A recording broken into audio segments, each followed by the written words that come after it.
Halo kawan, pada video kali ini kita akan belajar bersama tentang Ibnu Hajar, kisah inspiratif seorang ulama yang terkenal dengan kisahnya yang unik. Mari kita belajar bersama.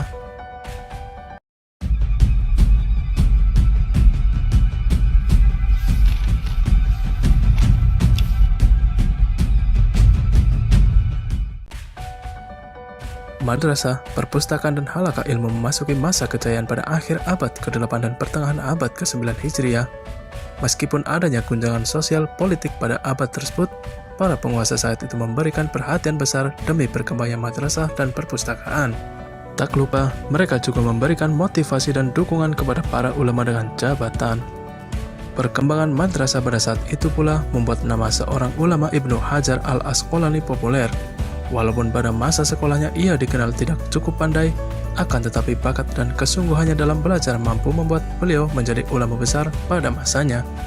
Sebagaimana dilansir dari berbagai sumber, Ibnu Hajar al-Asqalani memiliki nama lengkap Ahmad bin Ali bin Muhammad bin Kinani al-Asqalani. Beliau lahir pada 12 Syaban tahun 773 Hijriah. Mengenai tempat kelahirannya ada banyak perbedaan pendapat, seperti di kota Asqalan, Palestina, dan Mesir. Ibnu Hajar al-Asqalani tumbuh dan besar sebagai anak yatim piatu. Ayahnya sudah meninggal ketika ia berusia 4 tahun dan ibunya pada saat Ibnu Hajar al-Asqalani balita. Meski tumbuh sebagai anak yatim piatu, Ibnu Hajar al-Asqalani sukses dan populer sebagai seorang ulama. Karyanya yang berjudul Fath al-Bari atau Kemenangan Sang Pencipta merupakan syarah atau penjelas atau komentar atas kitab sahihnya Imam Bukhari. Bahkan, banyak pula ulama yang sepakat sebagai kitab penjelasan yang paling detail yang pernah dibuat. Ibnu Hajar telah banyak berkelana menimba banyak ilmu di berbagai tempat. Namun, ia belum pernah merasa cukup dengan ilmu yang diperoleh, hingga pada akhirnya, ketika ia sudah mendapatkan berbagai bidang ilmu pengetahuan dan dirasa cukup, Ibnu Hajar kembali ke Mesir dan menetap sampai akhir hayat. Selama menetap di sana, Ibnu Hajar tercatat pernah menjadi qadhi atau hakim yang menganut madhab Syafi'i selama 21 tahun. Dari menimba ilmu, ada cerita menarik mengenai Ibnu Hajar. Ibnu Hajar al-Asqalani semula adalah seorang santri yang kurang pandai. Beliau belajar kepada gurunya sampai beberapa tahun, namun ia masih tertinggal. Hingga akhirnya dia pun berputus asa. Ia pun mohon diri kepada gurunya supaya diperbolehkan pulang.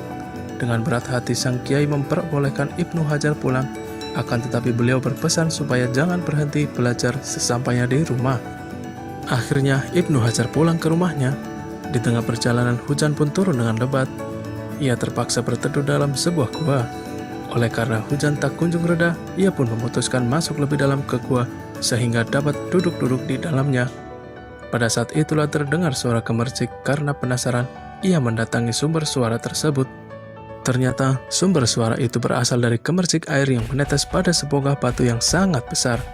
Batu besar itu berlubang karena telah bertahun-tahun terkena tetesan air. Melihat batu yang berlubang tersebut, akhirnya Ibnu Hajar merenung.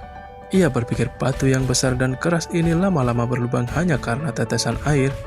Kenapa aku kalah dengan batu? Padahal akal dan pikiranku tidak sekeras batu. Berarti aku kurang lama belajar.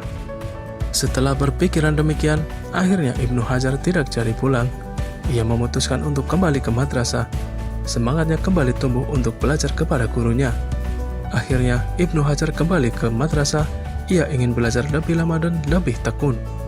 Di madrasah, ia belajar dengan tekun dan rajin, serta tidak mengenal putus asa. Usaha tersebut tidak sia-sia. Ia menjadi seorang ulama, bahkan dapat mengarang beberapa kitab.